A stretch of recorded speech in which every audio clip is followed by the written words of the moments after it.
Don't need these bitches.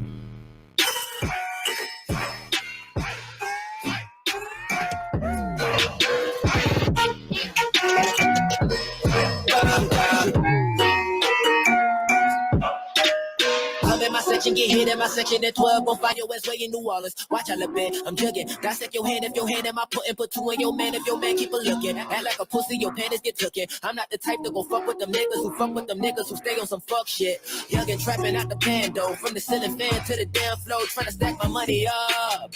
Cause that's the only way we can go. Tell my mama that I'm okay. See the money coming through the doorway. Got a bad bitch, got a money that's foreplay. Okay, they watching me, they watching me, they watching me. They watching me, they watching me, they watching me. They watching me, they watching me, they watching me. They watching me, they watching me, they watching me.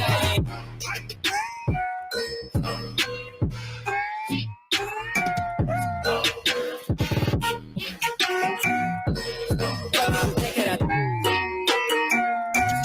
Don't need these bitches.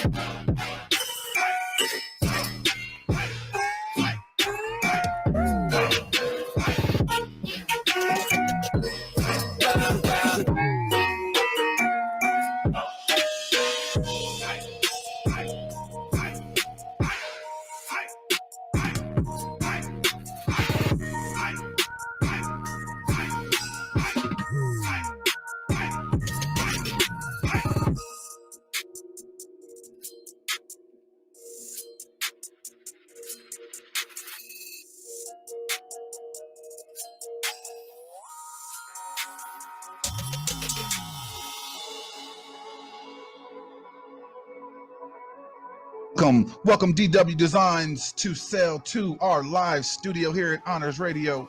We do appreciate you joining.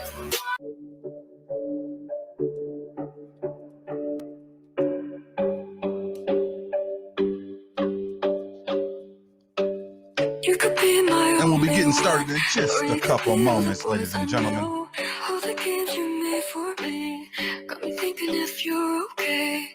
You call me, I'm alone. Maybe I'm just lonely. You keep me up all morning, babe. 'Cause I've been having dreams of you. Back to something, maybe we could be more than nothing. Maybe we could have it all again. Go low, low, low, low. They don't gotta know, so maybe we could have it all again. Welcome, Emmy, always to our Instagram Live. I'll never be flying now. Baby, I look just like the colors. Got me feeling alive. In my mind, it's like butterflies over again.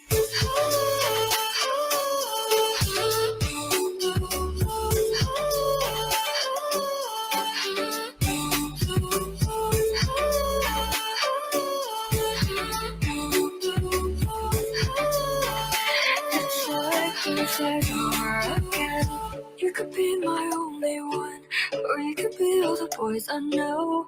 All the games you made for me got me thinking if you're okay. You call me, I'm alone.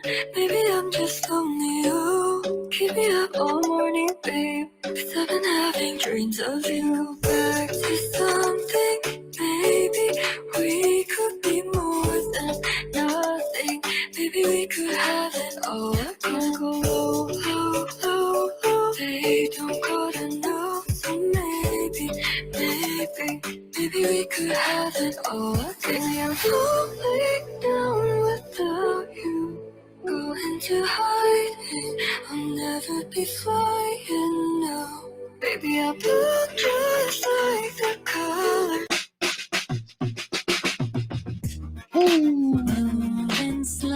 Let's go. You know what that song means. It's time. It's time. I feel you watching through the window as I pass by. Welcome, G. Lou 1970 to our Instagram Live. Do me a favor, go ahead and pop over to the Podbean Live app and join the conversation. That link is going to be available for you in the bio on my personal and on my business page. We appreciate you joining us today as we serve up the nation's top news.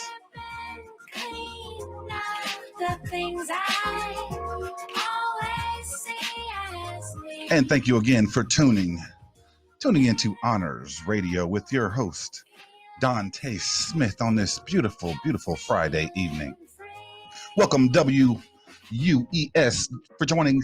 Thank you so much for joining Instagram Live. We appreciate you today. Go ahead and pop over again to the Podbean Live app. That link is available in the bio. We'll take you directly into joining the conversation over here at Honors Radio. And again, thank you so much for joining us on this beautiful Friday evening as we're serving up the nation's top news 3 days a week from Podbean Live.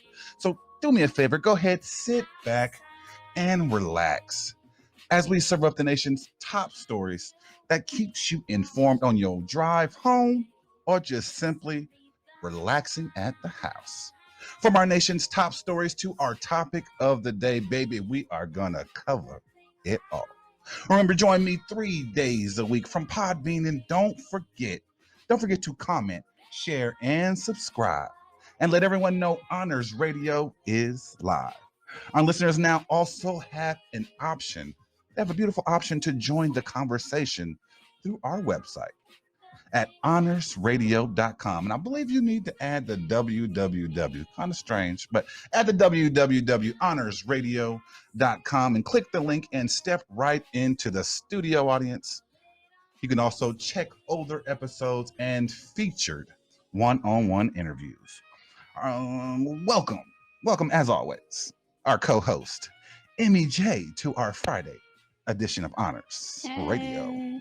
We appreciate you joining us today, Emmy J, and joining in on the top news that, we all care about, but we all don't hear necessarily on the news. How are you doing today? Freaking-tastic. That is freaking awesome. I appreciate you again for joining us today. Really quick, let's just do some really quick housekeeping for us. Please, again, make sure you are subscribing. Give me 1 second. Let me just cut the tape here. Make sure you're subscribing and sharing Honors Radio on Podbean. Today, again, is Friday, the 4th. Is it the 4th? Yeah. So we are taking call-ins, and we would love to hear your opinion and thoughts on the stories of today. Just a few upcoming editions as well before we just dive on into it. Soon we'll have our weekly one-on-one interviews available, which also will offer sports talk, and our topic of the day will soon become its own radio show as we take important topics and turn them into knowledge and insight for us all.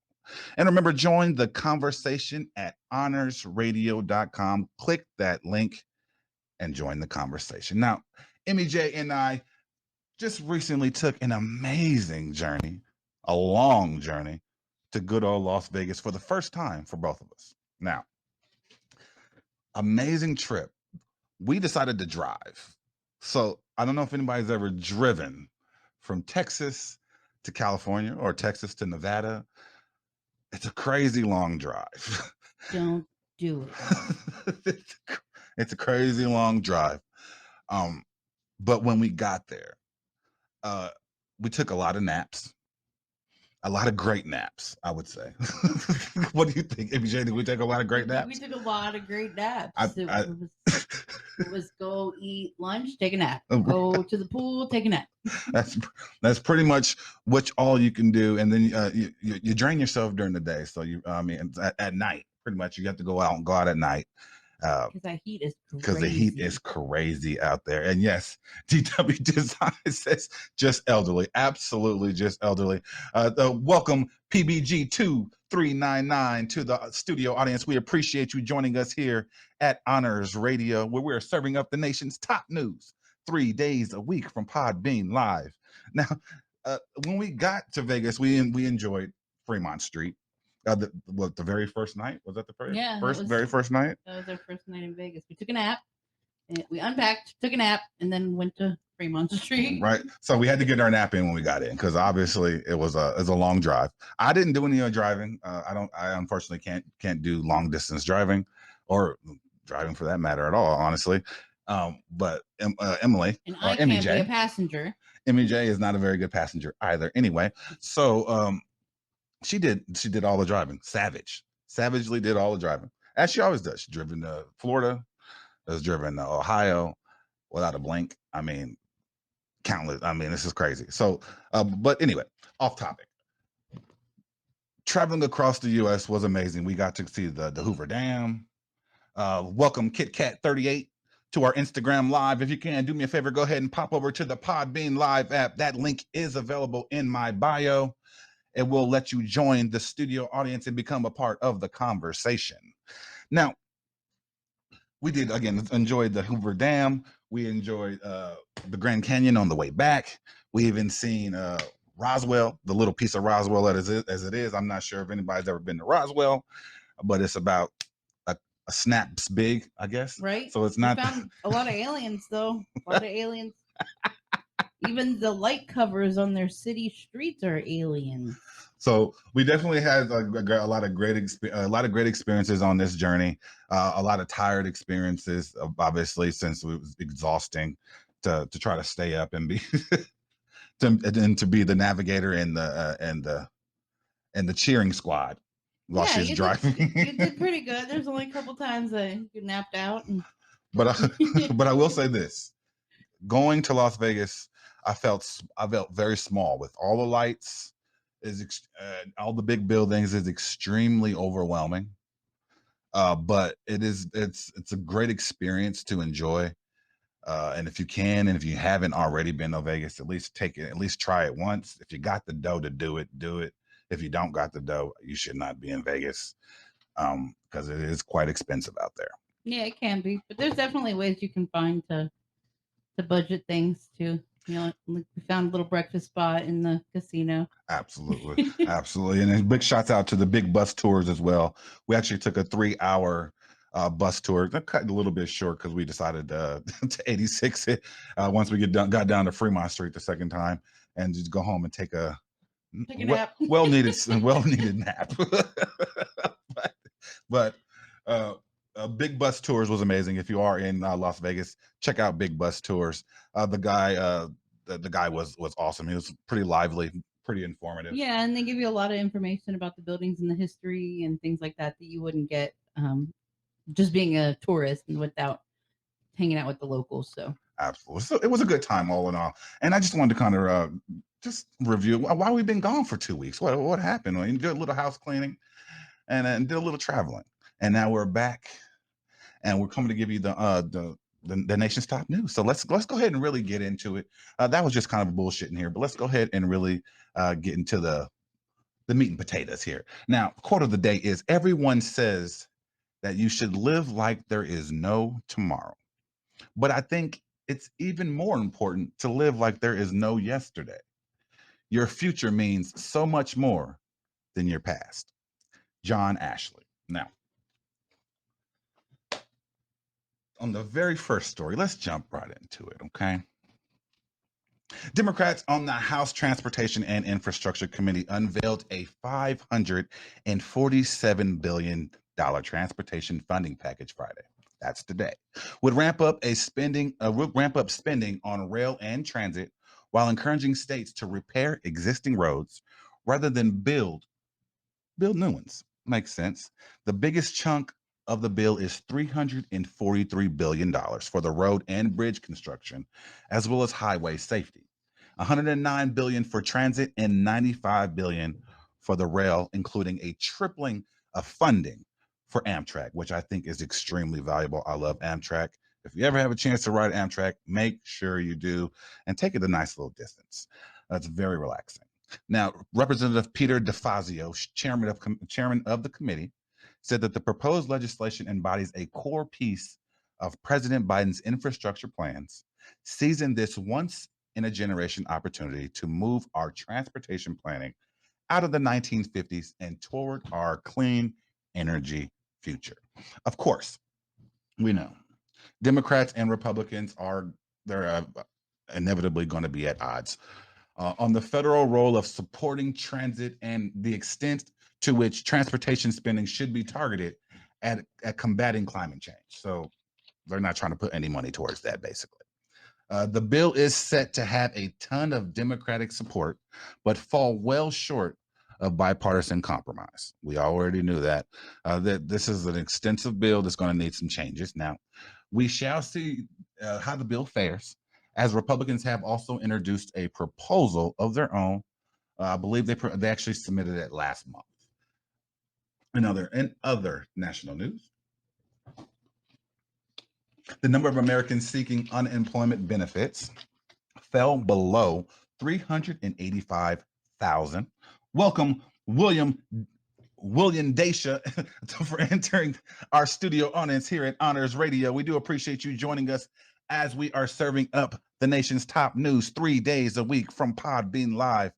As I was saying, the number of Americans seeking unemployment benefits fell well below 385,000 last week. And for the fifth straight week, for the U.S. is actually seeing improvements.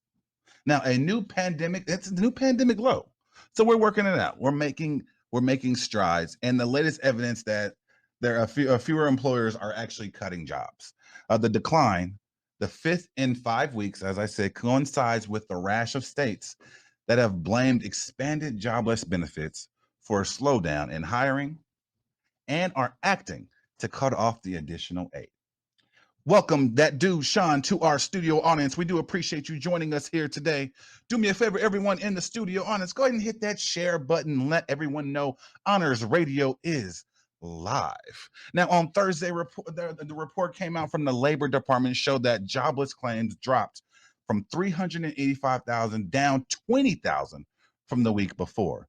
That is a huge jump. Now, the rise in unemployment recipients occurred mostly in California and Michigan, where more than 600,000 people were added to the federal jobless benefit program that was set up for gig workers and contractors. You know, there is a ton of them in those states, mainly because there's a lot of people that utilize those services. Makes total sense. Now, the hiring slowdown has led to a political backlash against several federal expansions to unemployment benefits, including an extra $300 in weekly benefit paid for by the federal government on top of the state payments that average about $320. So we all know that they were making a killing.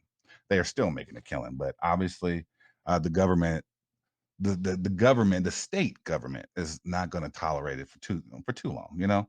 Now, the supplement was obviously included in President Joe Biden's $1.9 trillion stimulus measure, approved in March and set to expire the week of September 6th. A lot of states couldn't even wait until September 6th. 22 states, and I believe now, 25 states from Texas and Georgia to Ohio and Iowa plan to begin blocking the $300 a week federal payment for the unemployed starting in June. So that's this month, ladies and gentlemen. For example, the Tennessee governor, Bill Lee, said the state actually stopped issuing payments as of yesterday. The 25 states will also end their participation in 2 federal benefit programs, one that has made gig workers and the self-employed eligible for assistance for the absolute first time, and the second that provides extra weeks of aid. Together, those programs cover 12.5 million people nationwide. So my question is this: is it right to remove a benefit that helps so many people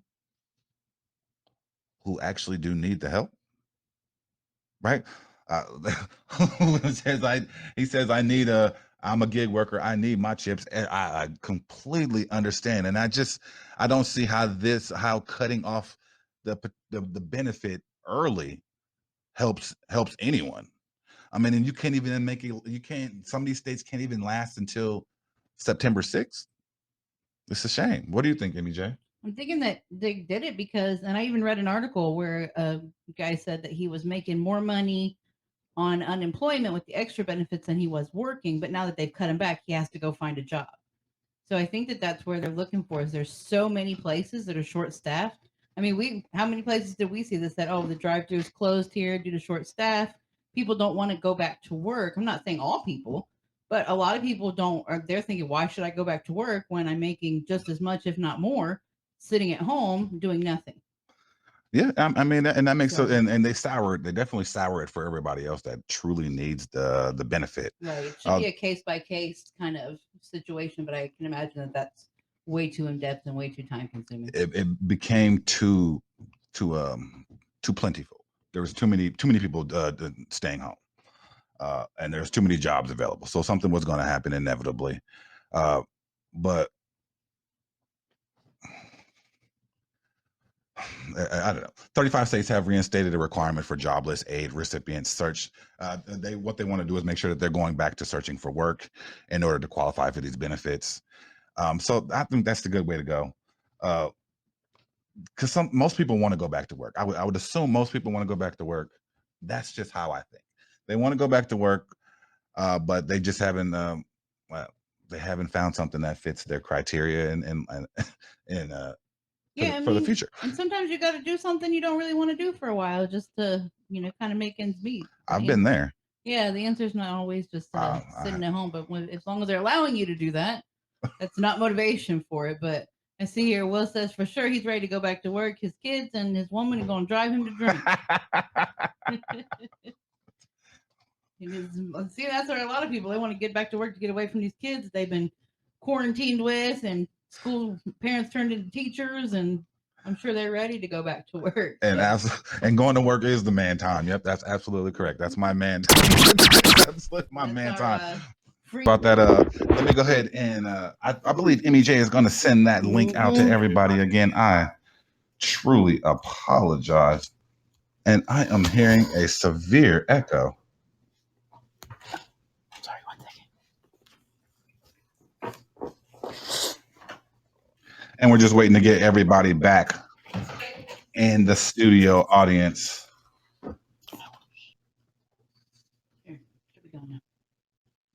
Okay.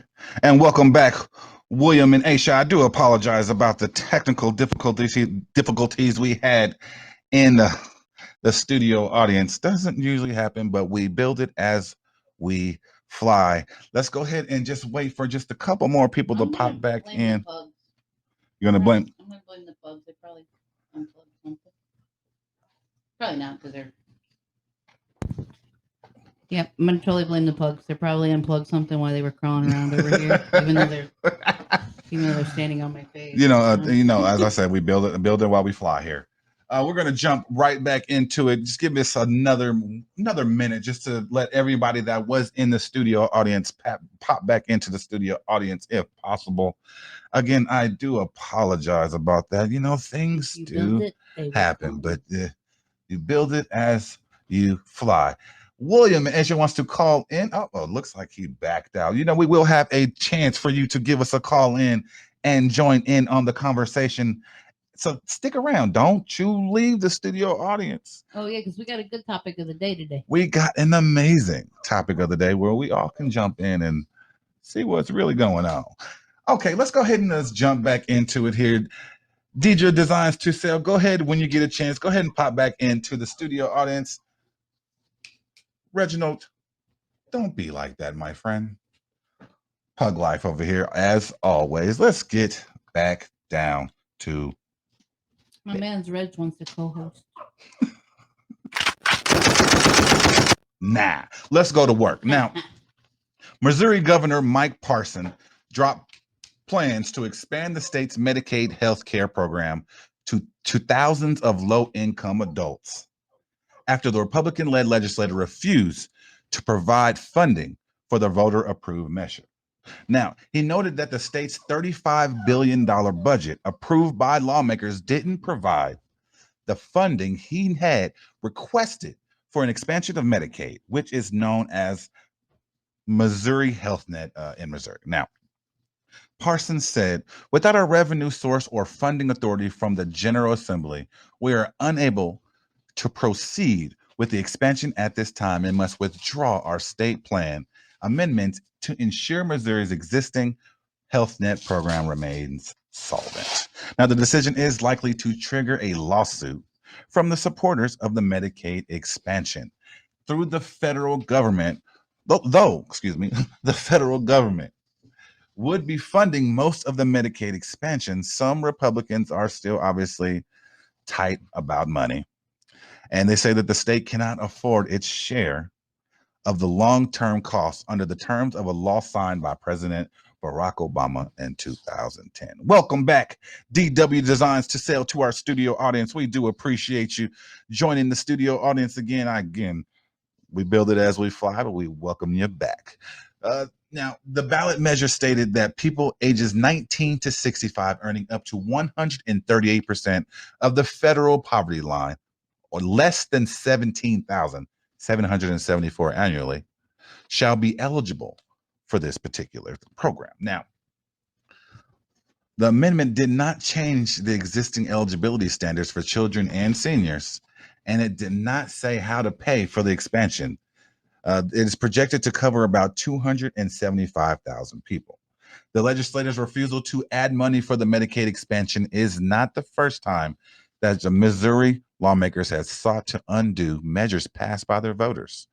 The voting doesn't matter in Missouri. They do not care. They will just they'll just overrule it.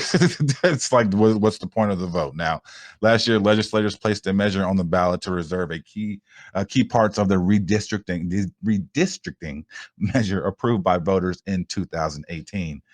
So it sounds almost common for the state to reverse the voting of their residents. Now, and some good old Texas state news. Now, the battle among Texas lawmakers over a bill that would impose some of the strictest limits across the country. Now, voting access escalated Monday as Democrats and Republicans vowed that they would not back down over a highly charged issue that has galvanized both parties. Last minute setback as Democrats killed the measure with a dramatic walkout Sunday night. Governor Greg Abbott even suggested to everyone he would withhold the pay from the lawmakers. Here's the dog, is because of their failure to pass the bill. So he's got some threats. The nerve of this guy, obviously. This has to be the worst case of my way or the highway I've ever seen. He wants this bill. He wants these voting limits. Abbott, a Republican who strongly supported the bill, wrote on Twitter, "No pay for those who abandon their responsibilities," as he pledged to veto the section of the budget that funds the legislative branch. What a freaking threat. The GOP leader said they would revive their efforts in a special session of legislature, which, as I've been doing some research, if they get this special session, then you can just kiss this goodbye, because it's already going to be good to go. It's going to go right through. This bill will be passed and signed. Democrats are promising to redouble their efforts to keep a new bill from becoming law.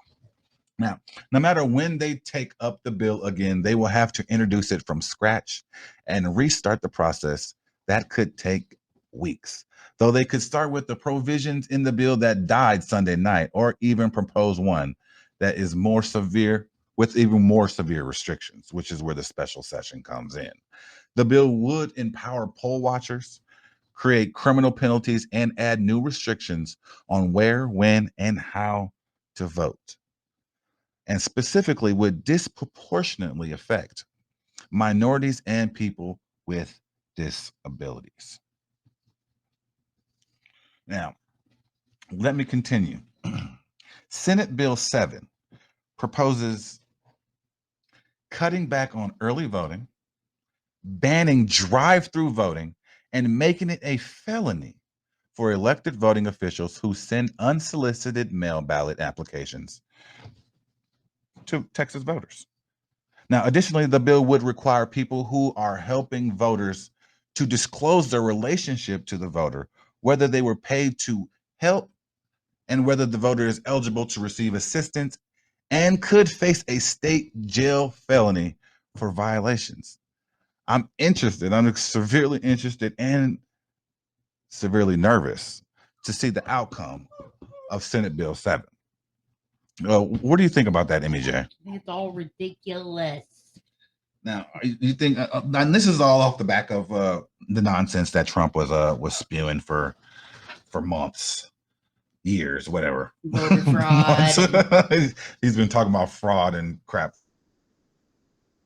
for whatever. But this is all from him, and it just continues to snowball. And more Republican states are just falling right into this voter restriction. That's what it is. It's basically a way to restrict individuals that probably couldn't otherwise vote or couldn't get to vote in certain fashions. Right. There's a lot of people who don't have access to just go in and stand in line for hours, but they still have a right to exercise their vote. So, and there's plenty of measures in place to ensure that it's all done legally. But as you said, Trump's spewing all his hate and voter fraud and all these mail-in ballots. Unfounded. Exactly. Unfounded. But when you have a voice that loud, the people who lie the most speak the loudest. So. And they also say the most ignorant things. So, Amen. What are you going to do? We're going to sit back, relax, and try to live our lives. And hopefully it doesn't affect too many people. But once that special session goes through, from what I've been reading, it's a wrap. Senate Bill 7 will get through, will get passed, and we'll be talking about some of the strictest laws across the country. Next up, we're going to wrap. That is right. It's that time, and it's that part of the show when we throw out some rapid fire topics and discuss the nonsense that hits the news. But before we get to that, we do got to pay some bills. So we'll be right back with Honors Radio and your host, Dante Smith. Lawrence Taylor's Pain Master CBD Cream, 1,000 milligrams, is the ultimate in post-workout and fitness support skin lotions. With high-quality CBD sourced from industrial hemp, you get natural support in a strong formula intended for those already demanding more. A topical application of CBD LT Pain Master CBD Cream goes to work right on contact. Lawrence Taylor Pain Master CBD Cream will quickly become an essential part of your most grueling workout, fitness, or sports schedule. To grab your bottle, click the link in the description. And we are back with Honors Radio and your host, Dante Smith, and our co-host, Emmy J. And now it's time for us to rap. You ready to rap, baby? Now let's talk. Now, Ohio announces that $5 million lottery for vaccinated residents, right? Did you hear about that? I did hear about that. I'm a little irritated considering I was one of those early people. Now, don't get me wrong. Great idea for people that are interested in maybe just jumping into the lotto. I mean, because that's pretty much what it is. You're going to take a vaccination to hopefully win $1 million. But I mean, there has been a couple of winners already. I think they've already named 2 so far. Washington's doing something like that where they're giving away $2 million in prizes and incentives to people that to individuals that vaccinated as well. And also, I believe California is doing something as well where they're giving I believe $50,000 or something like that. So there's a lot of states out there giving incentives, financial incentives. For vaccinations. What's your thought on that? I know you already got your vaccination, so you're like, I got it for free. So I would definitely get it. Right? I'm like, what about all those people who just made a responsible choice to protect others, and now we don't get a shot at the lottery? But that's fine. That's fine. I'll take it. But you know what? That totally depends on your state. Texas ain't doing that, so don't even think Texas is about to give away any money for you vaccinating. But you know what? They might surprise me. They might surprise me. Something because the people who wanted to get vaccinated have already done so. So they keep pushing these vaccines, and by this point, the people who aren't getting them don't want them. You know what? But guarantee me the $1 million. Give me the $1 million. Like guarantee me, and I'm in. I'll rock with you. But I ain't about to play the lotto. So it's like for your vaccine. You're on the. I don't know enough about it to be safe yet, but for $1 million, you would compromise your morals and health? I absolutely would. I mean, but it had to be tax free. Good to know. Good to know your price is $1 million. I mean, it has to be tax free, and then you know what I'm saying. Then it has to be like actually, you know what? I'm gonna have to think about that. Because $1 million ain't really that much. It's not. By the time child support take a cut. Dang, I said it's tax free. That means child support and everything. None of them, nobody can take. I don't want nobody taking anything. They ain't getting your money. Listen, if you're gonna give it to me, you got to give it to me whole. $500 on a scratch off. You go to cash it in, they're gonna take it for child support. If you gonna give it to me whole. If you're not gonna give it to me whole, I don't want it, and I don't want your vaccine. Just hold off until they start offering $10 million for the vaccine.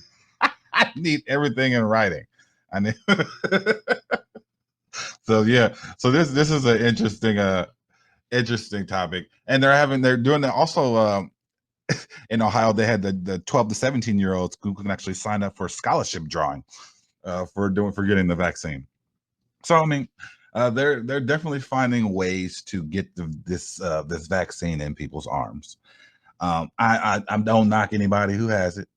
I appreciate you for getting it because it's lessening the COVID numbers in a lot of areas. You're still banking on herd immunity. I'm totally banking on herd immunity, and I try to stay as safe as possible. I was in Vegas, so it was pretty crazy out there with a whole lot of people. So I did my ultimate best, but honestly, you did pretty good for the most part. You can only do what you can do out there. It gets too hot, or you get thirsty, and like so. But but this is interesting.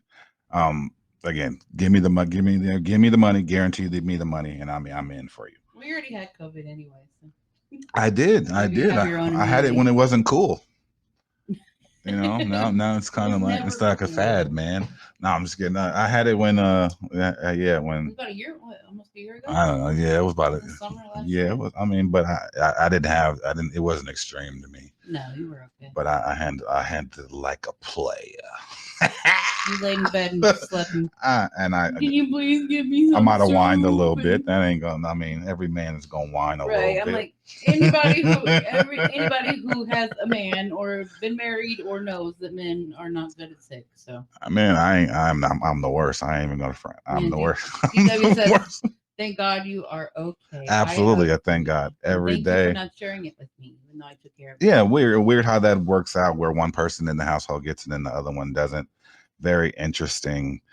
We were always vexed by that. And my test came back negative, so I just figured she didn't do the test right, which wasn't my. I wasn't gonna stick that thing way up my nose. It was horrible. I just put it on the edge. I don't think she stuck it properly up her nose. Well, that's what CBS she was like, "I'm just if I don't do it all the way, then I don't get the results that I don't want."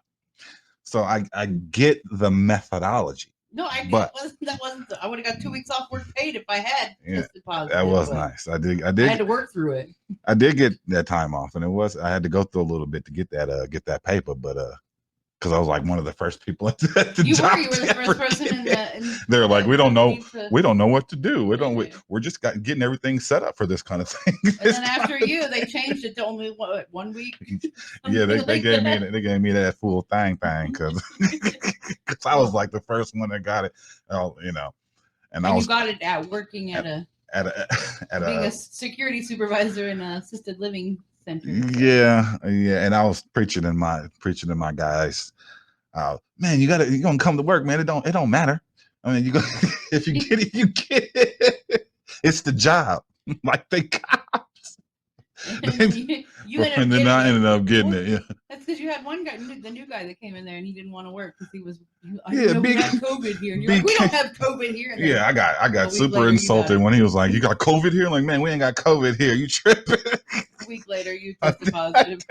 And he quit just for the possibility of us having COVID in the building. We got a little notice, and he was like, "Nah, I can't do it because it's a possibility." I'm like, what are you talking about? You weren't working at all just a moment ago. You got a job. You better bring your ass to work. It's a possibility everywhere. You go to the grocery store and get coughed on by somebody. I was so mad because I had vouched for dude. I had interviewed him and everything. Oh, you did. You thought he'd be a good fit, and then he bitched up. Yeah, but you don't know people's bitch moves until they actually make them. Anyway, this is what we do. We get off topic, especially on Fridays. Now, in other news, a Shreveport trauma surgeon will spend 21 months in prison and pay more than $200,000 in restitution following his sentencing last week. Now, John T. Owings, 60 of Shreveport, to serve 2 years of supervised release when he gets out as well of prison. Owings applied for disability benefits in 2008 and continued to receive those benefits through 2017 after returning to work in 2012. This fool was getting the bread for quite a while. Owings, who was formerly the chief of trauma at the former LSU Health and Science Center in Shreveport, so he probably knew the ins and outs of how things worked, how slow things work, how you can the different moving parts. He knew how it was going to go, but he was convicted by a federal jury in February of 20 counts of theft of government property and 1 count of concealing or failing to disclose an event affecting the right to a government benefit. Now, this is interesting because I just can't fathom how people take advantage of the knowledge that they have. But then again, if you're taking advantage of the knowledge that you have for good, that's different. But if you're taking advantage of for your financial gain, that's a completely different story. You're in a position of, he was in a position of extreme authority as a chief of trauma, right? That's pretty. Yeah, I mean that's the top. That's one of the top positions. That's pretty high up. So he knew the ins and outs. He knew what he was doing. He knows how the system works, and he worked it until he got caught. This is just another example of somebody taking advantage of the system and not thinking of anybody else but themselves. It's sad that a person that went through all that schooling is that ignorant, but education and ignorance are not. Well, no, and you can do a lot less than be a chief of trauma surgery to fake the system. So it's like you took that whole took a back step. Education, training, all the years you spent learning, perfecting your craft, and flushed it. Took a back step. Yeah. I don't, and don't they make a ton of money anyway? They do, but it's former, so I don't know if maybe he got fired or maybe he quit or maybe he got on disability, which is what it seems like. Maybe he got hurt on the job and started taking advantage of the system. Got hurt on the job, got better, and then said, "Fuck it, I'm just about to keep making this money for another 5 years, 4 years." Well, 5 years. You can sit in jail and pay it all back. Hey, pay all that restitution back, because that is what is going to happen. Pay more than $200,000 for restitution. That's a lot of money, but he probably has some stashed away somewhere. Yeah, he probably sitting in jail. People like that don't just do stupid shit for no reason. They got some money stashed away somewhere that they know that they can pop out when they need to. Agreed. Lawyer fees, whatnot, that kind of thing. Now, this is a cool little story here. I thought it was like heartwarming and you need to feel good for the cold pricklies. Now, exactly. I feel good for the cold pricklies. Now, an Illinois man who left college to serve in World War II returned to finish his education nearly 80 years later. People, it's absolutely possible. Bill Gossett, 97, attended Lincoln College for a short time before transferring to the University of Illinois Urbana-Champaign, but ended up joining the U.S. Army Air Corps before finishing his degree. Gossett completed his Associate of Arts degree in 2020, but had to wait for the 2021 graduation ceremony due to the COVID-19 pandemic. So I do want to give Bill Gossett, age 97, a round of applause. Because it's not easy, number one, to go back to school at any age. But at the age of 97, that is an extremely, extremely rare thing. So that is an amazing thing. And just goes to show you that it doesn't matter what age you are. Doesn't matter your situation.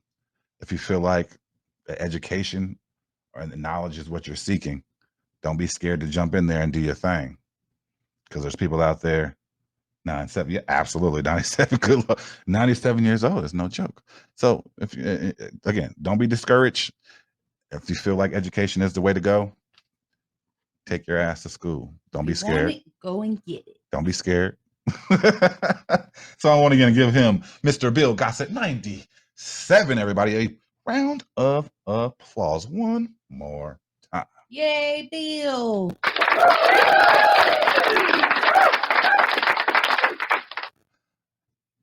And welcome, Maddie Geezer, to our studio audience here at Honors Radio. We do appreciate you joining us here today, where we are serving up the nation's top news 3 days a week from Podbean Live. Go ahead and do me a favor and hit that share button if you like, and go ahead and let everyone know Honors Radio is live. Now, Florida residents and Florida restaurants are now excited. Whoop, whoop. They can now sell cocktails along with delivery and takeout food orders, even after the coronavirus pandemic ends.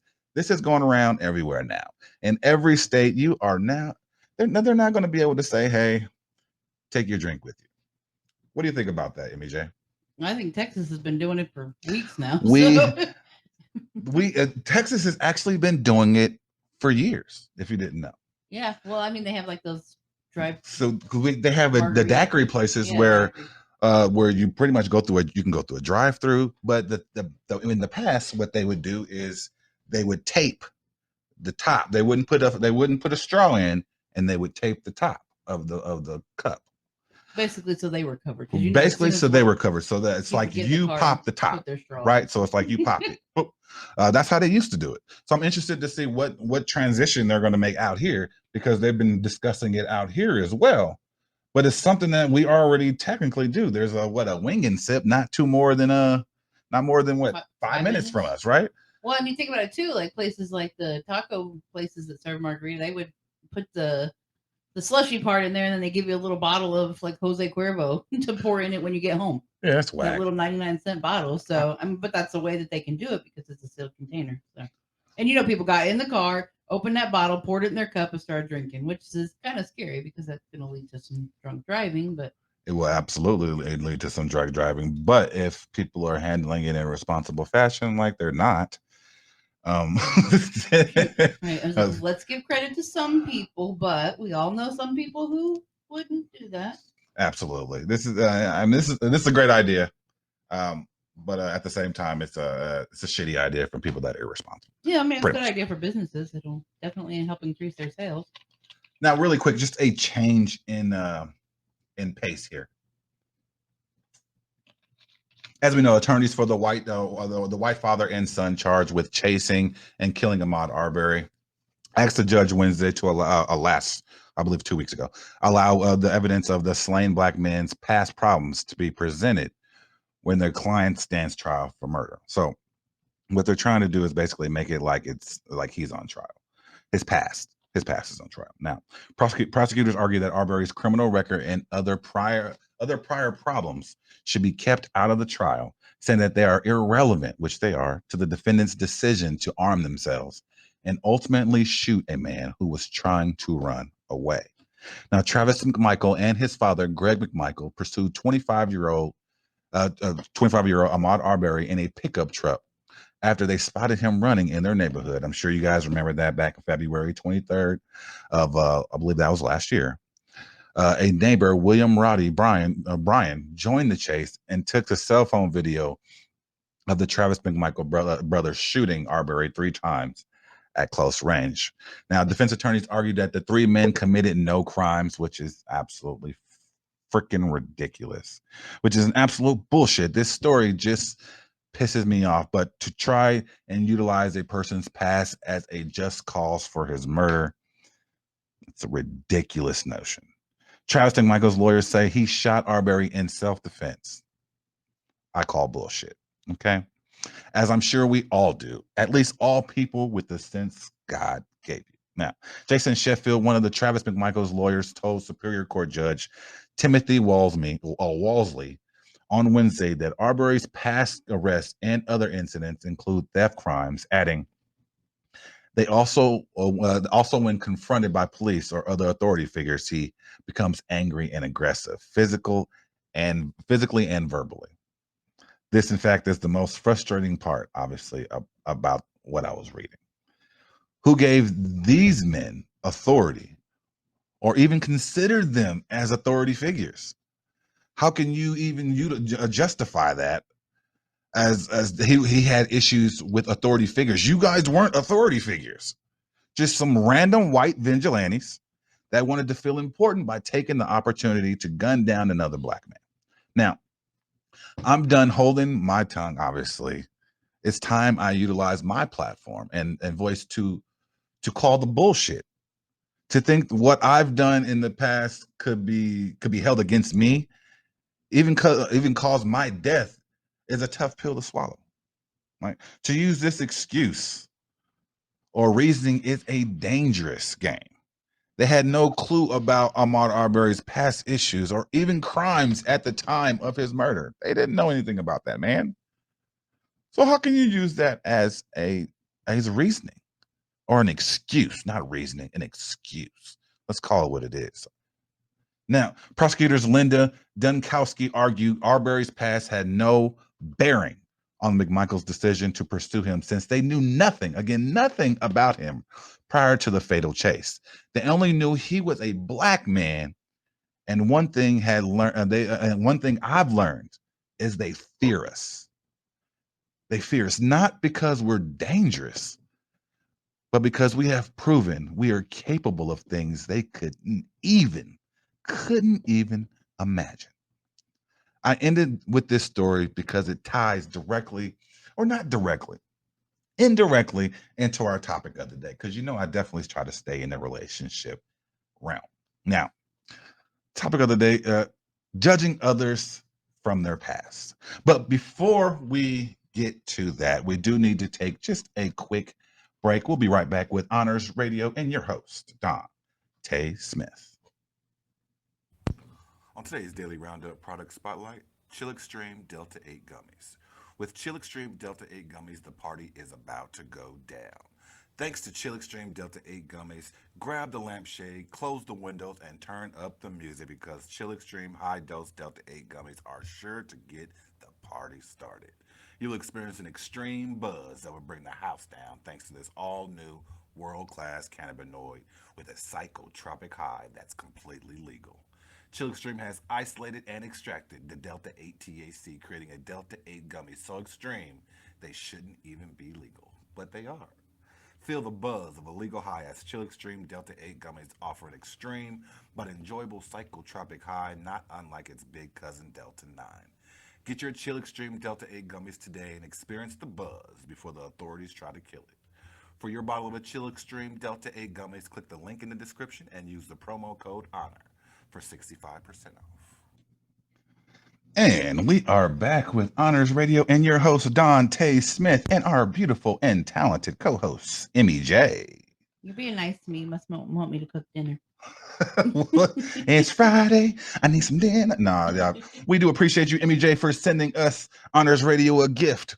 We do appreciate all beautiful gifts. And the hand clap works just fine for us. We appreciate it because it's only 2 beans, and these beans are expensive. Yeah, I don't really know. I don't really dabble in the beans. I have no idea how what the beans cost. But we do appreciate all our gifts through Honors Radio. It does definitely go towards the upkeep and keeping us current. Now, let's get back to business here. The topic of the day. That's my favorite part of the day.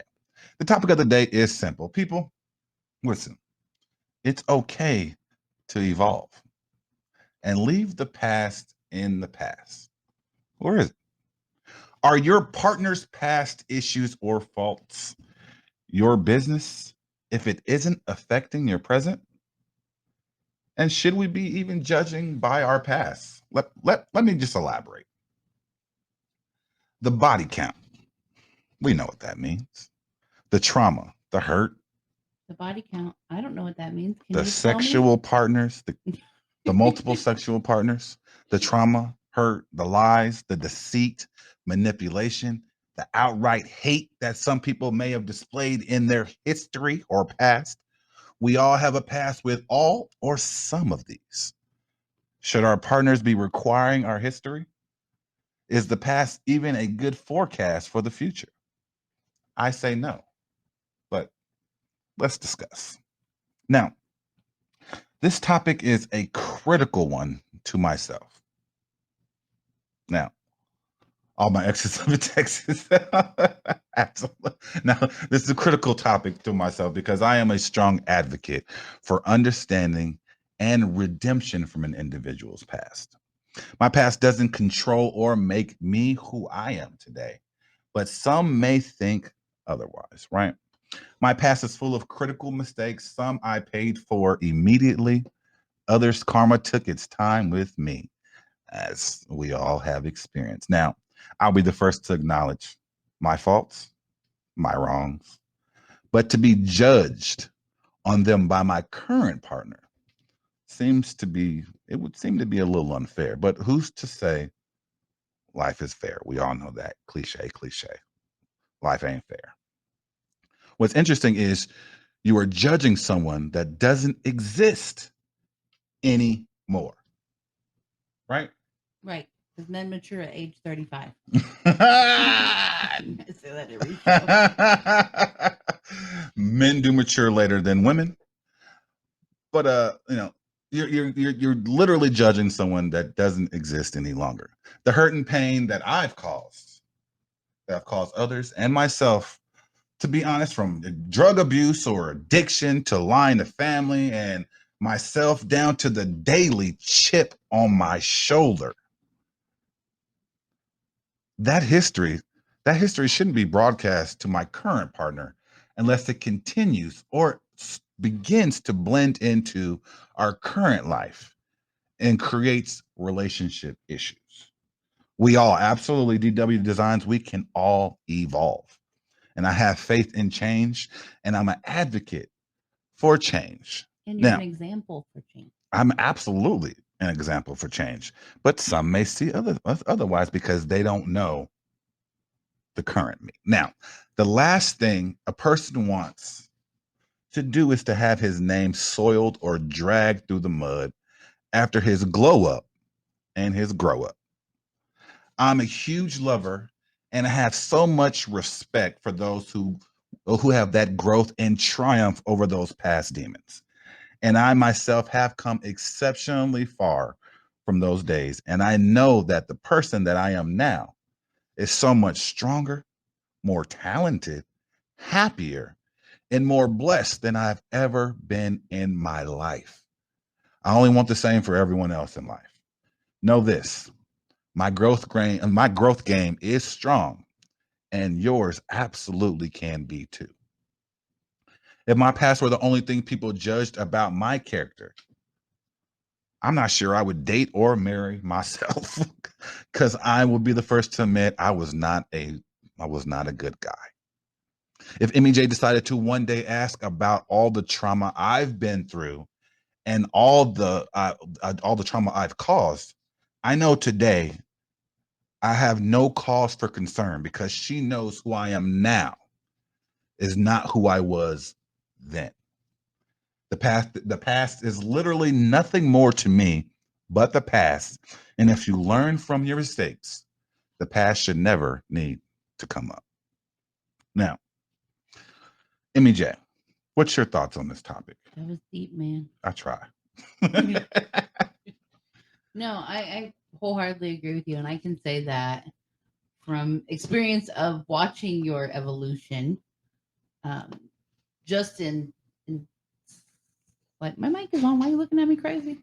I'm sorry, I could barely hear you. Go ahead. I was like, why are you looking at me crazy? I was on a roll here. Now you're going to throw me off. But from somebody who has seen the evolution of someone who, because you've shared some things, things that you've done. And to me, it's almost mind blowing, because that's not the person I know. And even from the person that I've known, you've grown a lot. You've made some mistakes, some things that you're not proud of, and some things that I'm not proud of. But we realize that learning from those and carrying on is what's important. So I myself am extremely proud of you as a person. The things that I hear that you say that you used to do, I'm like, what? Never. I can't even imagine that from you now. So, but I it's not that I don't believe you. But, and I'm sure some people from your past would tell a whole different story about you. But oh no, we're gonna tell the same story, because I don't have no room to lie. Well, I mean, so I'm gonna give it to you. I know. Like what I try to do now is just give the real and uncut, so people know. So I'm just gonna give it to you how I give it to you, And isn't no reason for me to lie or sugarcoat anything that happened in my past. That happened that made me who I am today.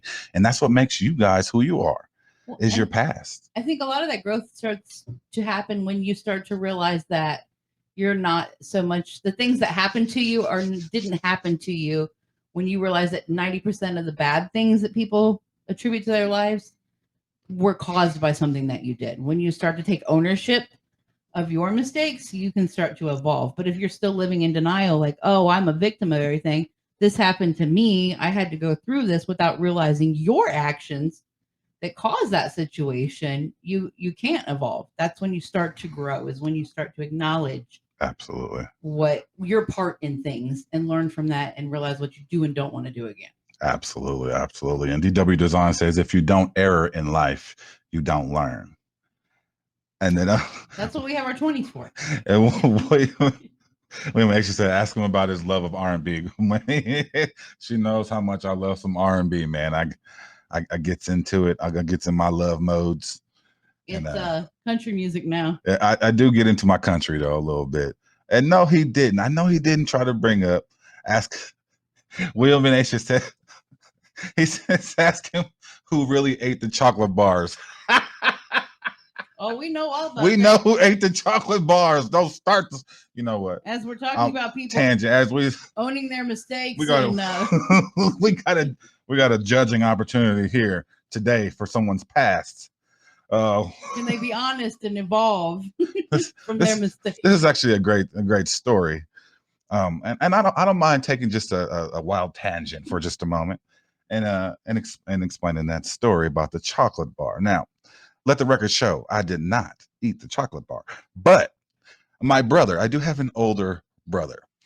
He was selling, I believe he was selling chocolate for school or something like that. You know, they used to have them $1 or $2 bar chocolates. Very, very tasty chocolates. They come in the caramel, the almond, and the crunch. You know, everybody knows those. Or you had them for different fundraisers baseball, and things like that. Football thing. So there's a day when they're selling all the candy bars or whatnot. This is not something that I'm even involved in. I may have had one candy bar that my parents purchased for me, but I never dabbled in the candy bars. Now, for some reason, my parents are very smart and they decided to count the candy bars. I'm assuming because they didn't trust neither of us. They had two young boys. So I'm assuming that's why they did it. Now, we didn't know that. And I definitely didn't know that because, again, I did not care about them chocolate bars. Now, my brother had other things on his mind, obviously. Does look like one of the chocolate bars. I believe it was one. I won't say more than one. I won't embellish the story. But I believe it was one chocolate bar was missing. I wish my mom can chime in on this. Maybe she knows a little better than me. But he ate about one chocolate bar, and it was noticeable to my parents. So back in the day, you got whoopings. Okay. You got whoopings. No, you got ass whoopings. Okay. So we got ass whoopings. Okay. So he admits he ate like 10. So he ate 10. It was more than one bar. So he ate about 10 bars. Okay. So he admits now today that he ate the 10 bars. But before he admitted that he ate the 10 bars, we both got our butt whipped so bad. So bad. Like, my brother allowed me to get my butt whooped for like a good 45 minutes, it felt like. And why the moral of the story is don't trust your older siblings, man. Don't trust them. I'm just kidding. Them hoes ain't loyal. And it cost your parents a bundle. Shame on you. But I'm sure they was tasty. That ass whooping built character. that ass whooping built a memory about that. So I know what a good ass whooping feel like. And I'm not gonna say I didn't do stupid shit again because I absolutely did to get those same kind of butt whoopings. But that was my first one where I didn't deserve it and I got it. The boy that cries wolf And I was the boy that cried wolf. I did a lot of lying when I was a little kid, I believe. I think they can vouch for that too. Isn't that funny when you look back and think about how stupid some of the stuff you lied about Oh, was? I did a lot of dumb shit when I was a kid. A lot of stuff that I knew I shouldn't have did. But we got completely off topic I think we here. were talking about how we should forgive people and let them evolve from their past instead of bringing it back up. I'm not judging my parents' past. Sounds like you're living in the past. Parents can evolve from the unintentional, undeserved ass whooping. It happens, and I got over it, and I got snuggles. I got the snuggles afterwards, so it's all good. You got the parent snuggles. What happened to your brother? I don't know. I didn't really worry about him I was getting my butt whooped. I don't. He probably got it. He probably got that good ass whooping afterwards too, but I don't know. He enjoyed some chocolate, so maybe that was a benefit to him. I don't know. We're going to move on. We're going to continue on with the topic of the day. We always get thrown off with these wild tangents for some reason, especially when I have MEJ online here, but also throwing in. Don't blame me. He said, William said he was in the room taking an ass whooping nap. Those are the best type of naps, man. Man, those are the type of naps. That good heart cry. Quivering cry. The best naps ever. But you you got to get in trouble for those, and you got to get a butt whipping for those. But I think from that lesson, we should quiver lip. We should forgive our past. Parents evolve; they learn from their mistakes. Absolutely, and I don't judge anybody for what they did. I mean, I hit him upside the head with a rock. I know he remembers that. That was not on purpose, though. I would not just hit my brother upside the head with a rock on purpose. It was a bad toss into the lake. And we got so many crazy stories. I'm not gonna go. Maybe that's what we need is one episode of just a funny story. Not I thought we was being truthful. I was being truthful, man. That did not. That was not on purpose. I would not try to kill you. That was like a stone that I threw, dog. I wouldn't do that. All right, move on before he gets started talking about when you tried to slice his neck off. Oh, no. That was dang, I done told her too many stories, man. And you done told her stories too, dog. Anyway, we're going to move on from that. I can't do math right because of you. Oh, my goodness. Wow. Okay. Back to the topic of the day and judging. Now, I think this also has a lot to do with mental health and making sure that we're getting help to relieve those demons that cause the pain in the first place. It's important we figure out why we acted the way we did and find a solution for a healthier, more fulfilling life. Now, my partner's past, to me, is no more than unexplored knowledge, and only she can decide to make that history relevant. If it doesn't affect your activities of daily living and our ability to love and respect one another, it doesn't even matter to me. It's your turn. It's your turn. It's your turn, Honors Radio family. Let's discuss. I am taking call-ins, so let's go ahead and dig deep. Again, that question is, are your partner's past issues or faults your business, even if it isn't affecting your present? And should we be judged by our past? I can safely say I don't think you've ever asked like specific questions or anything like that. We've had discussions about things from our past, but we've never really like questioned it because I feel the same way. It's not really relevant to our situation. And things like when people say once a cheater, always a cheater, that doesn't necessarily mean true too, but that's a big thing. I saw a lot of those videos on TikTok today where people were talking about that. And the cheater is not always a cheater. A cheater can grow. A cheater can be a cheater is a boy, and then somebody who is faithful and monogamous is somebody who's a man. So there's a difference. Those are boy activities versus man activities. And also where you said that you have to face what causes you to do those things. So absolutely. People who do that then are able to grow and evolve from that. But if you always deny or don't face up or what actually causes you to do those things, then of course, yeah, if you can do it once, you can always do it again until you face that in yourself, what causes you to do it. Absolutely. You always got to make sure you take accountability for your actions and knowing what you bring as an issue. Now, now my question is also, people, do you believe this is a fair practice to judge your partner's past? I mean, look at people are like, let's see, people, for example, people are even looking into background checks on someone they're dating. Yeah, but the people who are dating like are checking credit scores. That to me, that's craziness. Now, I mean, that's taking it.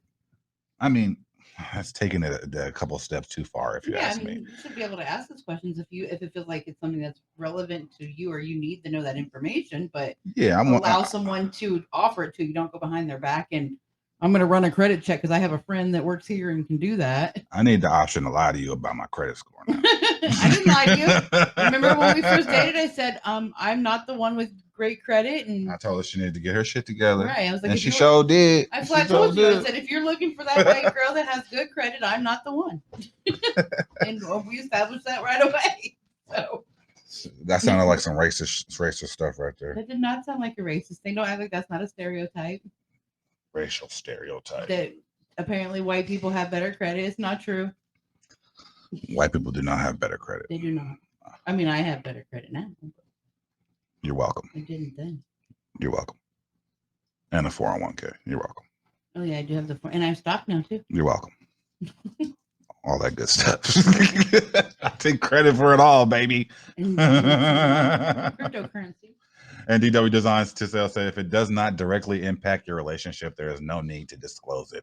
Absolutely. Unless it's affecting something that's going on in your present life. Yeah, I mean, like if you have a felony or something on your record for child abuse, I need to know that. Now, yeah, there are certain things that need to be brought to the table. I can admit that. There's things like diseases, children. If you got children, you better tell me you got children. Okay? I ain't gonna judge you because you got 1,000 children, but you're gonna have to tell me you got 1,000 children. Well, because that's something you need to personally then decide. I need to know. Are you okay with that? I need to take inventory on how many children you got. Because I done made that mistake. I ain't making that mistake again. I ain't going down that alley. That alley is dark and broke. Okay? Been there, done that, and didn't like the film. Returned that bad boy to Blockbuster and they closed. That's all I gotta say. But if I knew what I was jumping into. I was ignorant. That again goes to making decisions based off of your past and not knowing exactly what's truly going on with you and making bad decisions.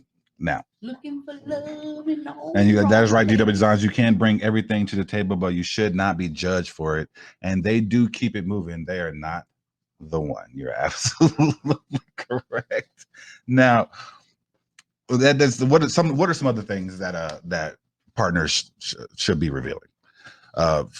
Should they be revealing future desires, like what they Well, yeah, if you know you don't want to ever have children, that's probably something that you should bring up fairly early, because you don't want to get involved with someone and let them think that that's where your relationship's going, or people who don't believe in marriage. What about marriages?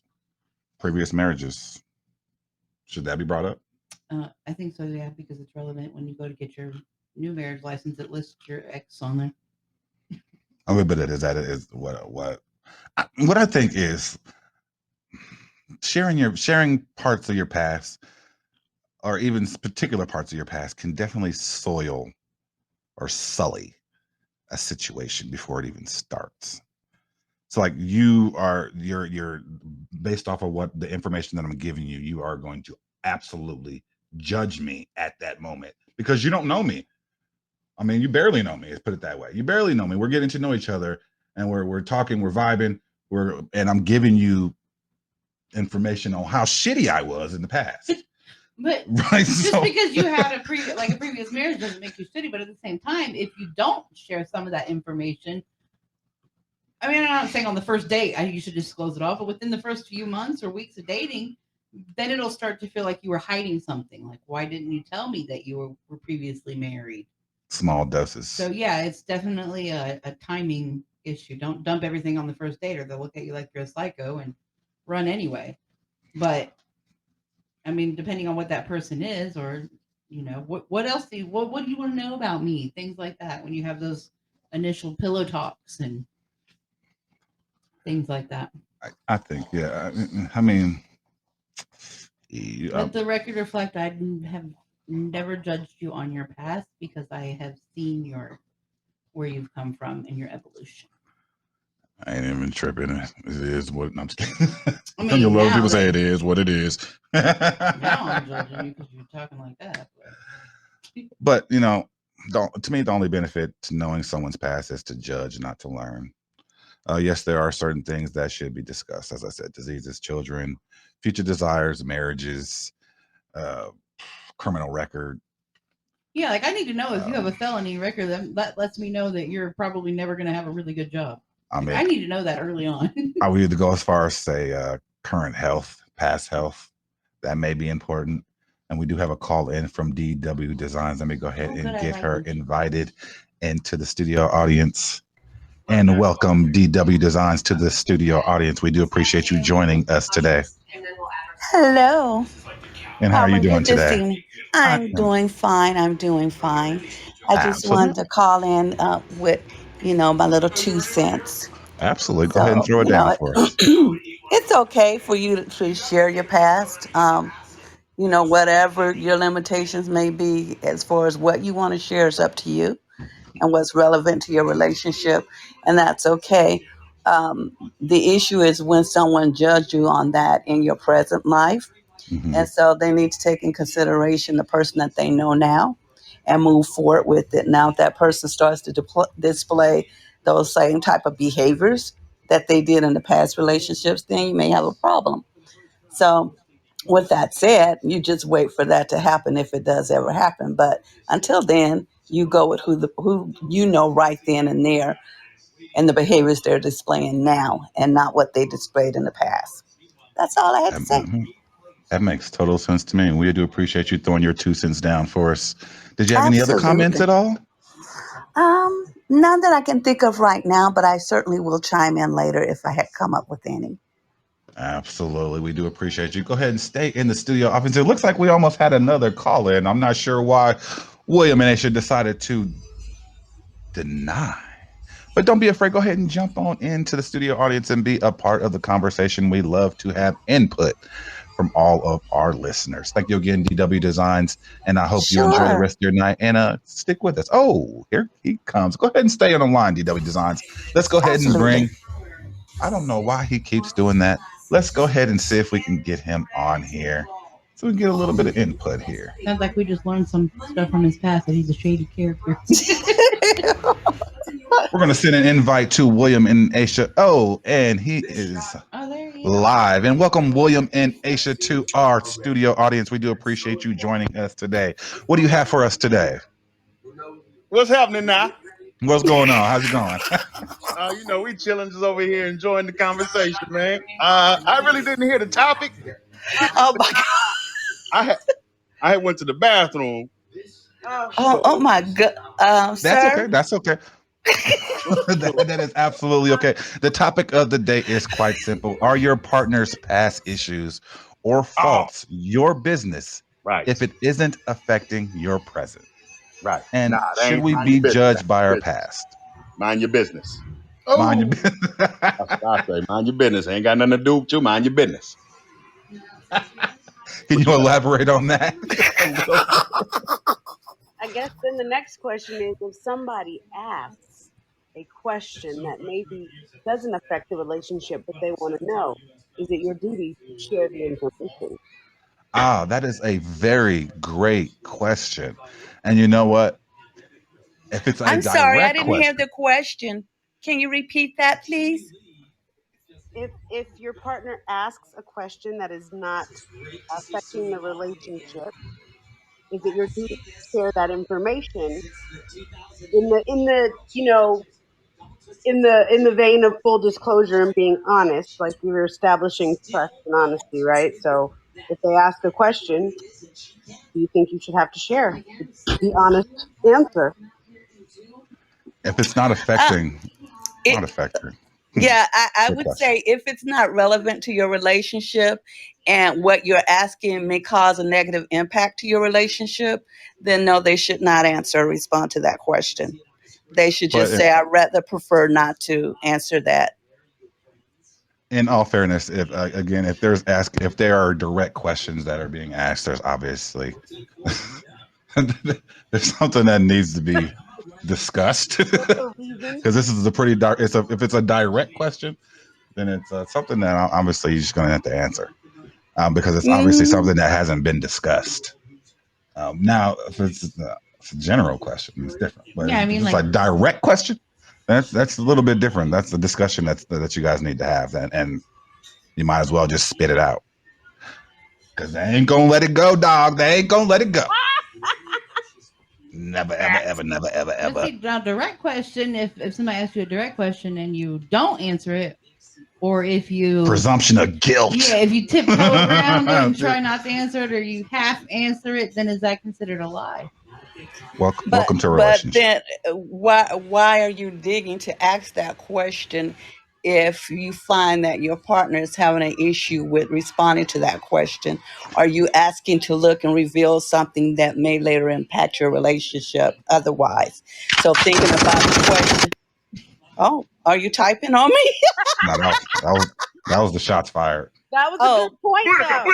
That was a good point, and I would have to agree there. Like, But if it's not going to affect the relationship, it's we end with almost why like, not? as an example, it's almost like when a woman suspects and thinks something is going on with her partner or her husband, and she goes and she looks in his wallet. You're looking for trouble when you do that. Or she goes and she looks through his telephone. You're looking for a problem, so you're going to find a problem. right. Every It boils down to that type of thing: is do you want that, and what's the repercussions behind it if you do it? Not saying it's good, bad, or indifferent, but knowing that there could be negative repercussions if you do so. If you proceed with asking those questions, what's going to happen as a result of that inquiry?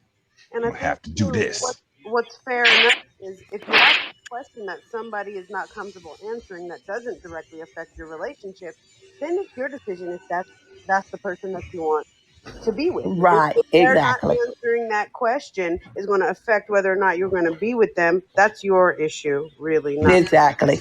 I agree. Absolutely, absolutely. This has been an amazing topic of the day. Did anybody else have any input or any kind of I think that one guy may have had a problem with alcohol in the past, and maybe it's resurfacing because what? he seems to be a little wacky.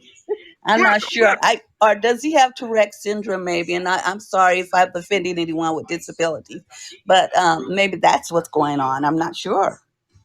I don't know, but we I just appreciate hear all weird of our sounds. listeners. We appreciate all of our High listeners. five, lady. Don't judge me. All right, ladies and gentlemen, we do appreciate everyone for chiming into our topic of the day here at Honors Radio. We are going to take a quick break, and I do want to thank everybody for chiming in again. I am going to release the silliness. You guys stay put as we head to commercial. We'll be right back with more Honors Radio. So,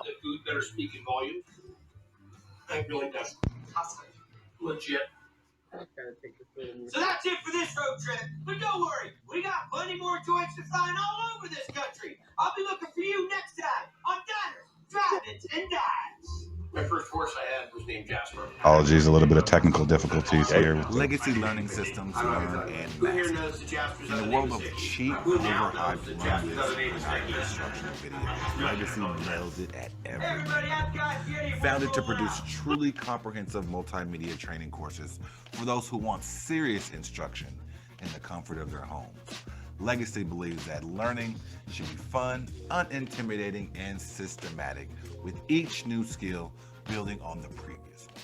Nearly all of us have that one thing we've always wanted to learn, maybe to sing, to dance, or even to play an instrument. Whatever it is, we all have something we wish we could do. A personal dream to even conquer. Well, Legacy Learning System now has LearnAndMaster.com, where their mission is to make difficult skills accessible through multimedia self-education courses and to bring your personal dreams within reach. Success starts with the first lesson laid out in the easy-to-follow step-by-step progression with everything you need in one place. Gone are the times you need to buy countless training videos from a patchwork of sources. Perhaps most importantly, you won't have to learn alone, as their online support community is an integral part of the learning process and free for all of their students. To get started on your Learn and Master lesson, click the link in the description to get started. And we are back with Honors Radio and your host, Dante Smith. And it's almost that time, ladies and gentlemen. It's almost that time. Credit firm. And that's not even what time it is. I'm not sure what's going on with the system today. It is Time to get going your credit right. whacking. If you want to get your credit right, creditfirm.com. Go ahead and check them out. The link will be available in the description. Now it is time. Yes, it is that. That's that sound. It's time for cannabis.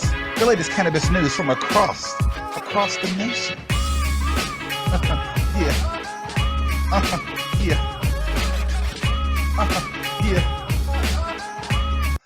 Let's get it going. Hey, in a stereotype busting new study, researchers found that frequent marijuana consumers are more likely to be physically active compared to their non-using counterparts. Babe, sorry for you. For decades, anti-cannabis propaganda has cast marijuana consumers as unmotivated couch potatoes, lazy asses. A study published in a harm reduction journal on Thursday found the opposite to be true. A nationally represented analysis of accelerometer measured sedentary, that's a hard word, sedentary behavior showed that people who frequently use marijuana, particularly those age 40 and older, spend more time engaging in physical activity than non-users do. I guess when people work out, they smoke. Oh, so that means in a couple of years you're going to get active.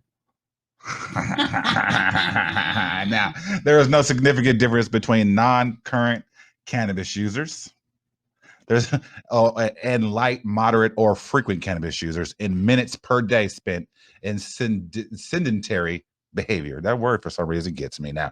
Results suggest that frequent cannabis users engaged in more physical activity than non-current users, but spent similar amounts of time in sedentary behavior. Now, to explain the trend, the study suggests that cannabis is being used for exercise-induced pain recovery, which makes total sense, since physical activity brings about pain and muscle soreness, and a decreased pain threshold and muscle hypersensitivity have been documented with increasing age.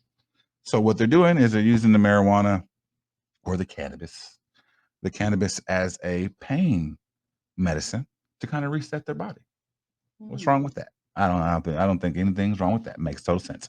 Understanding the association between cannabis use and health behaviors is an essential to fully addressing the public health concerns associated with cannabis use.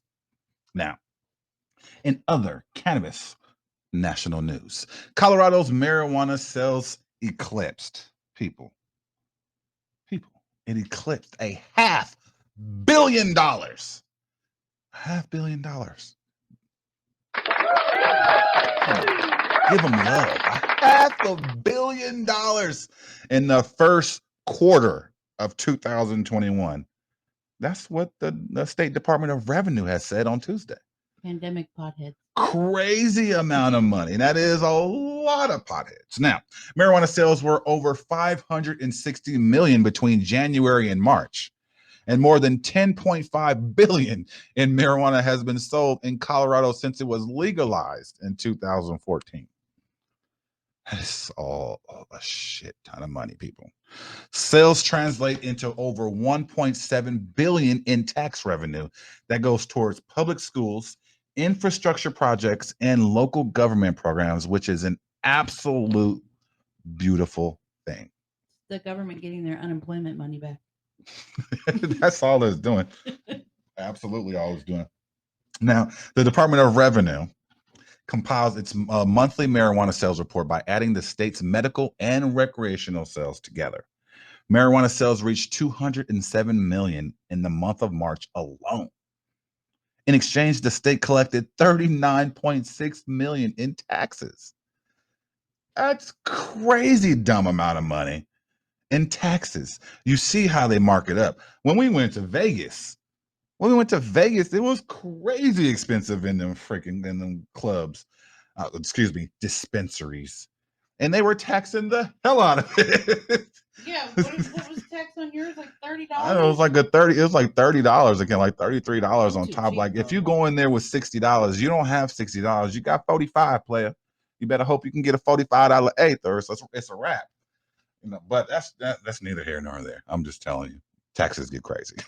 Now, marijuana tax revenue is collected through 3 state taxes: a 2.9% sales tax on marijuana sold in stores, a 15% tax on retail marijuana, and a 15% retail marijuana excise tax. I can tell you these legal state tax, they tax the hell out of the product, as I said. Basically, like I said, if you have $45, you only have 30. If you have 60, you only got 45.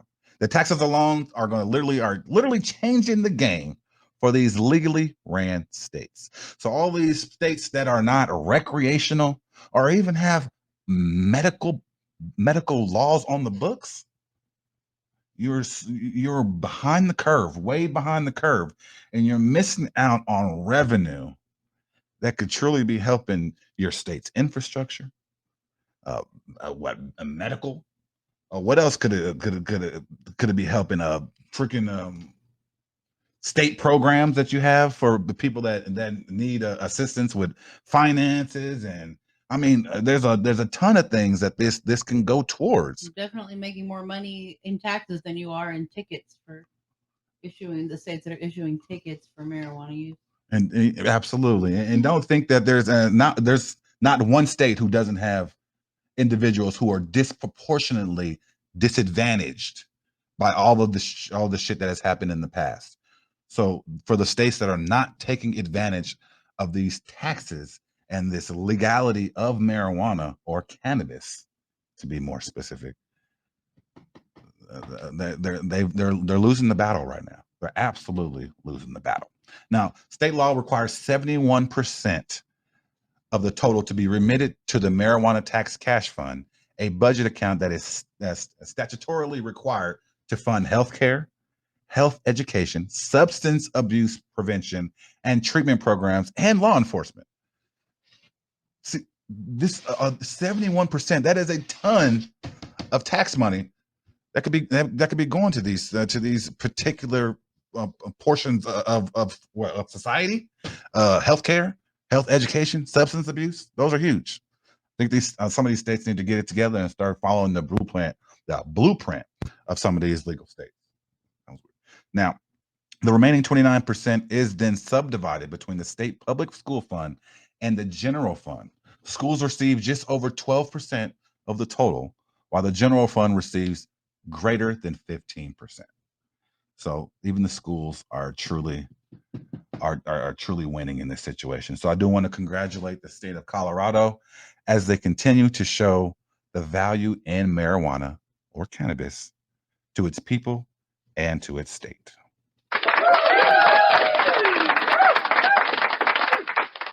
I would say the taxes are crazy high, and if you aren't about your business, you may not want to step into a cannabis club. Dispensary. Let me But be you kept more. saying club, and I didn't know what you're talking about. Because girl, back in the day, it was a cannabis club. You know, back in the day, you figured out how to get you a cannabis club card, a medical card. Well, I have to say this one and then you do your due. 13 was a little less sketch than the one we went to in California. That was because I was in Oakland, girl. Yeah. Well, I mean, I felt like when you walk, like I keep saying, when you walk into, you see it in the movies, you walk into the back door and you got to put your ID up on the thing before you can open the door. That was great. It was top secret back in the day. Yeah, they just gave your ID. When the guy was real started... nice. Is this your first time? I was like, yeah.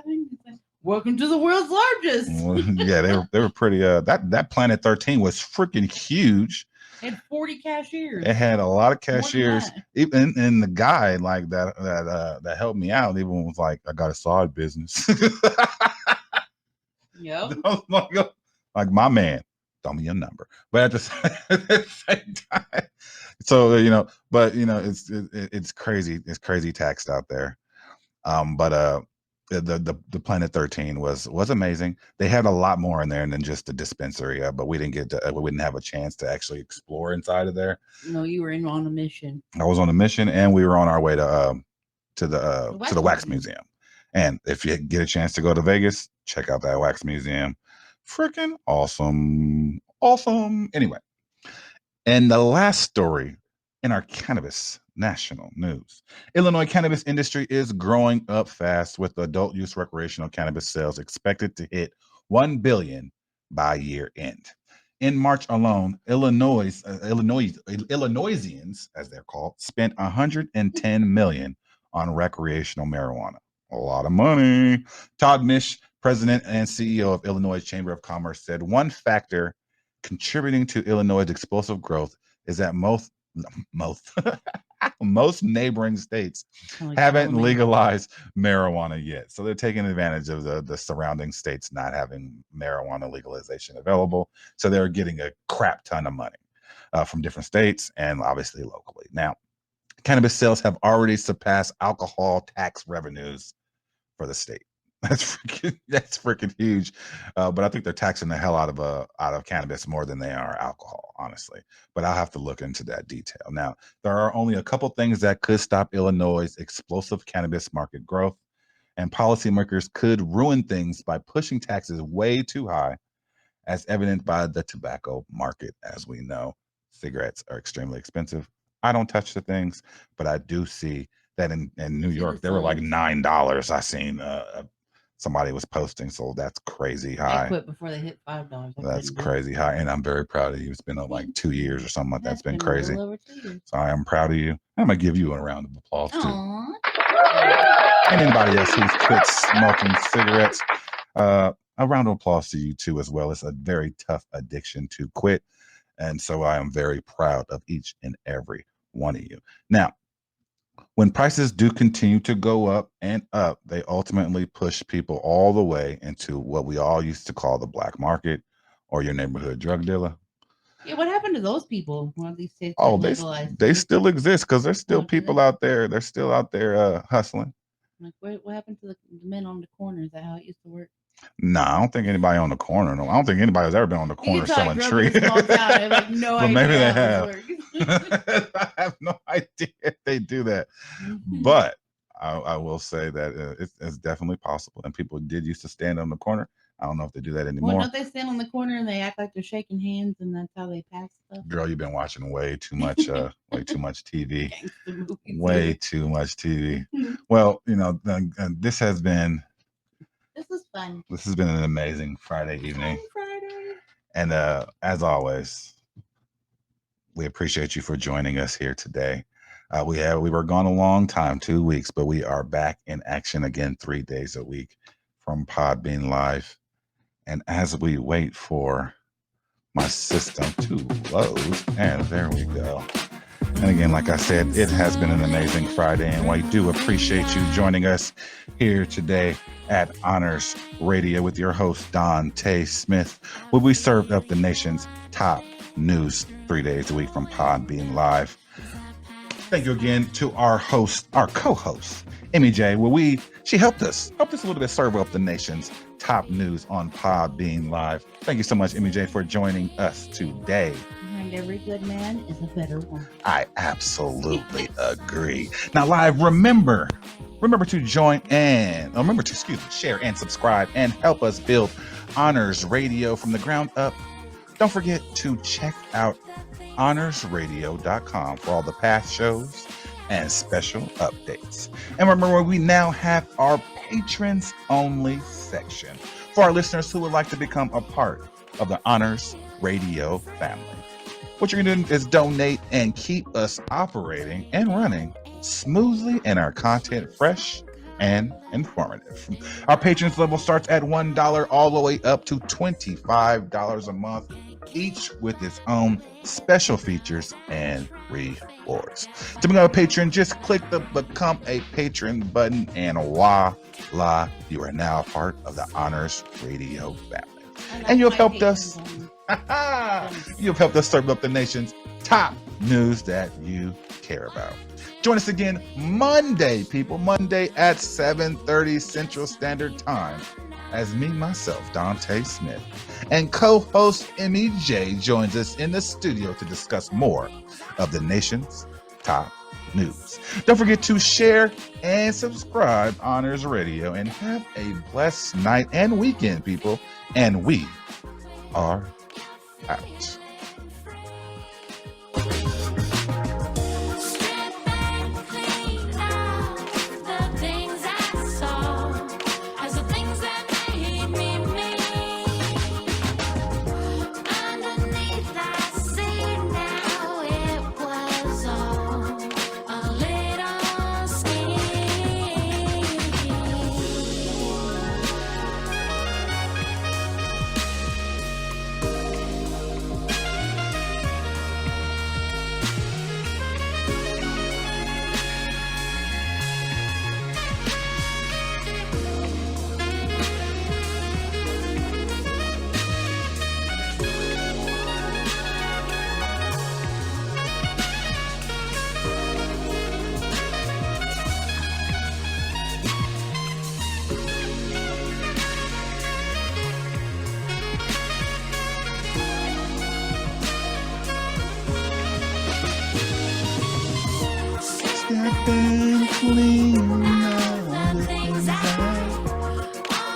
Thank you for tuning in, everybody. Thank you for tuning in.